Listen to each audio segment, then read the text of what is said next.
பிரியமானவர்களே, ஆண்டவராகிய இயேசு கிறிஸ்துவின் நாமத்தினாலே இயேசுவின் ஆறுதலின் ஊழியத்தின் மூலமாக உங்களை வாழ்த்துகிறோம், உங்களை ஆசீர்வதிக்கிறோம்.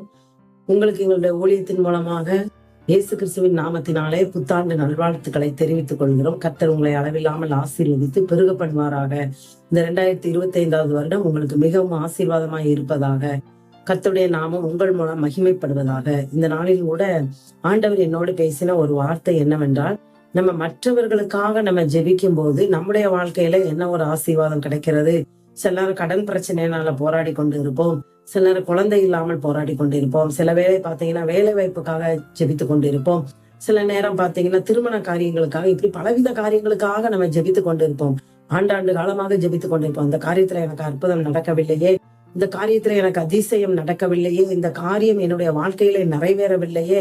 ஆண்டவர் சில நேரம் வாக்குத்தத்தம் கொடுத்திருப்பார். அந்த காரியங்களுக்காக நீங்க ஜெபிக்கும் போது ஆண்டவர் வாக்குத்தத்தம் கொடுத்திருப்பார். அந்த வாக்குத்தத்தத்தை நீங்கள் பார்த்தீங்க அப்படின்னா உங்களுடைய வாழ்க்கையிலே அது முழுமையாக அனுபவிக்க முடியாதபடி சில தடைகள் காணப்பட்டு அந்த வாக்குத்தத்தம் நிறைவேறாதபடி உங்க வாழ்க்கையில நீங்க கடந்து போய் கொண்டிருப்பீர்கள்.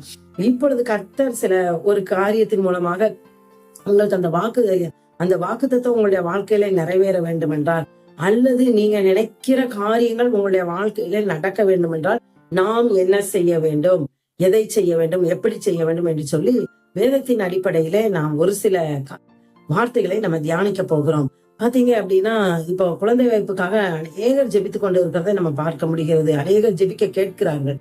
குழந்தை வாய்ப்புக்காக ஆபிரகாம் பாத்தீங்கன்னா குழந்தை வாய்ப்புக்காக 25 வருடத்துக்கு முன்பாகவே தேவனிடத்திலிருந்து வாக்குத்தத்தத்தை பெற்றுக்கொண்டார்.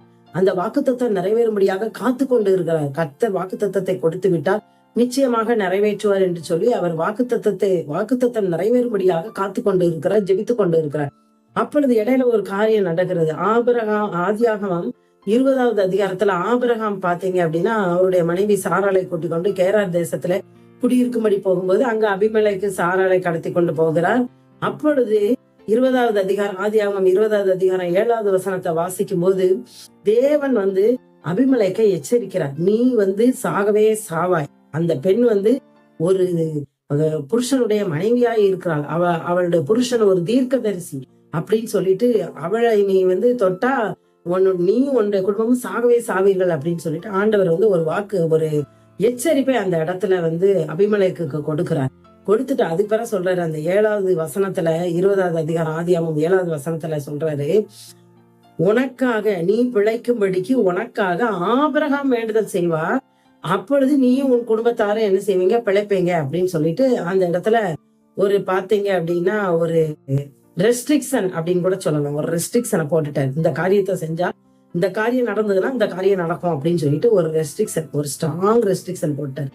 அப்புறம் பாத்தீங்க அப்படின்னா இங்க நம்ம யோசிக்கும் போது, மாம்சத்தின் பிரகாரமாக யோசிக்கும் போது, தன் மனைவியை கடத்தி சென்ற மனுஷனுக்காக எப்படி ஒரு ஆபிரகாமாக ஜெபிக்க முடியும்? இன்னைக்கு நம்ம தான் இருக்கோம்னா நம்முடைய குடும்பத்துல இப்படி ஒரு காரியம் நடந்ததுன்னா நம்ம அவங்களுக்காக எப்படி ஜெபிக்க முடியும் என்று சொல்லி நமக்குள்ள ஒரு கொஸ்டின் வரும். நிச்சயமாக 1% கூட அதுக்கு வாய்ப்பே கிடையாது. தன்னுடைய சொந்த மனைவியை கடத்தி சென்ற ஒரு மனுஷன் பிழைக்கும்படிக்கு அவனுக்காக எப்படி வேண்டுதல் செய்ய முடியும் அப்படின்னு. ஆனா இந்த இடத்துல ஆபிரகாம் 17வது வசனத்துல பார்க்கும்போது ஆபிரகாம் அபிமெலேக்குக்காகவும் அவனுடைய குடும்பத்துக்காகவும் வேண்டுதல் செய்கிறார் என்று சொல்லி நம்ம வாசிக்கிறோம். ஆதியாகமம் அந்த 20வது அதிகாரம் 17வது வசனம் 18வது வசனத்துல ஆபிரகாம் அவங்களுக்காக வேண்டுதல் செய்த உடனேயே அவங்களுடைய குடும்பத்துல அடைக்கப்பட்டிருந்த கர்ப்பங்கள் எல்லாம் திறக்கப்படுகிறது. ஆண்டவர் என்ன செஞ்சிட்டாரு, அவங்களுடைய கர்ப்பங்கள் குடும்பத்துல எல்லா வேலைக்காரிகள் குடும்பத்துல பிள்ளைகள் எல்லாருடைய கற்பங்களையும் அடைத்து விட்டார். ஒருவர் கூட குழந்தை இல்லாதபடி எல்லாருடைய கற்பங்களையும் அடைத்து விட்டார் என்று சொல்லி நம்ம அந்த அதிகாரத்திலே வாசிக்கிறோம். 17வது வசனத்துல பார்க்கும்போது, ஆதியாகமம் 20:17 பார்க்கும்போது ஆபிரகாம் அவங்களுடைய குடும்பத்துக்காக ஆண்டவர் இடத்துல வேண்டுதல் செய்கிறார். ஆண்டவரே, இவங்களுக்கு குழந்தை கிடைக்கட்டும், இவங்களுக்காக நான் விண்ணப்பம் பண்றேன் அப்படின்னு சொல்லி உள்ளத்தின் ஆழத்திலிருந்து மனதார வேண்டுதல் செய்கிறார்.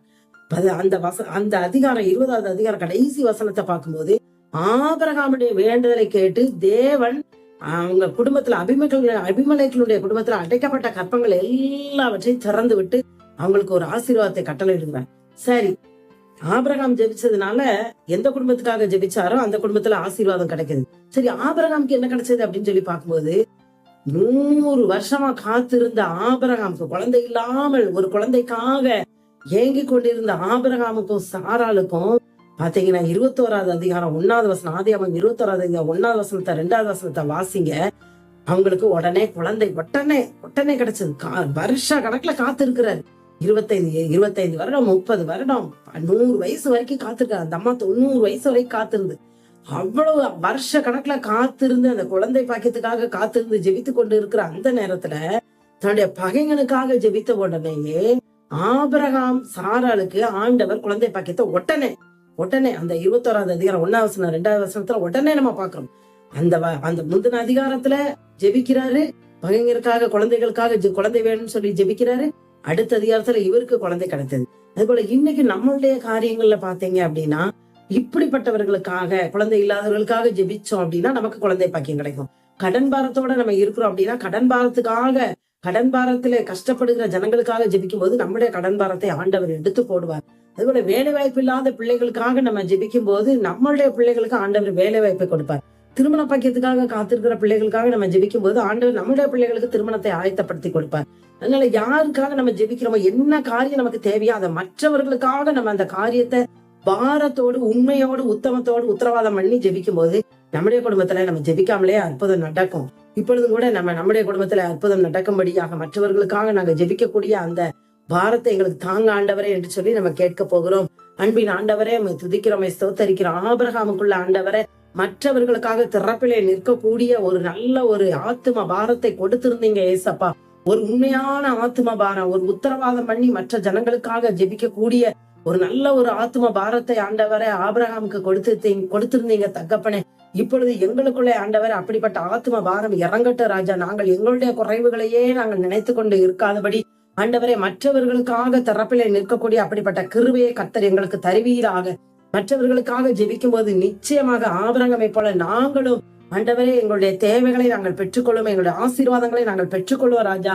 இப்பொழுதும் கூட ஆண்டவரை யாரெல்லாம் மற்றவர்களுக்காக ஜெபிக்கிறார்களோ, மற்றவர்களுடைய ஆண்டவரை பிரச்சனைகளுக்காக, போராட்டங்களுக்காக ஜெபிக்கிறார்களோ, அவர்களுடைய குடும்பத்திலே அந்த காரியங்களிலே கர்த்தர் அற்புதத்தை செய்கிறதுக்காய் ஸ்தோத்திரம், அதிசயத்தை செய்கிறதுக்காய் ஸ்தோத்திரம். பிள்ளைகளை கர்த்தர் சாட்சியாய் நிறுத்துகிறதுக்காய் ஸ்தோத்திரம். இயேசு கிறிஸ்துவின் நாமத்தில் ஜெபங்கள் பிதாவே, ஆமென், ஆமென்.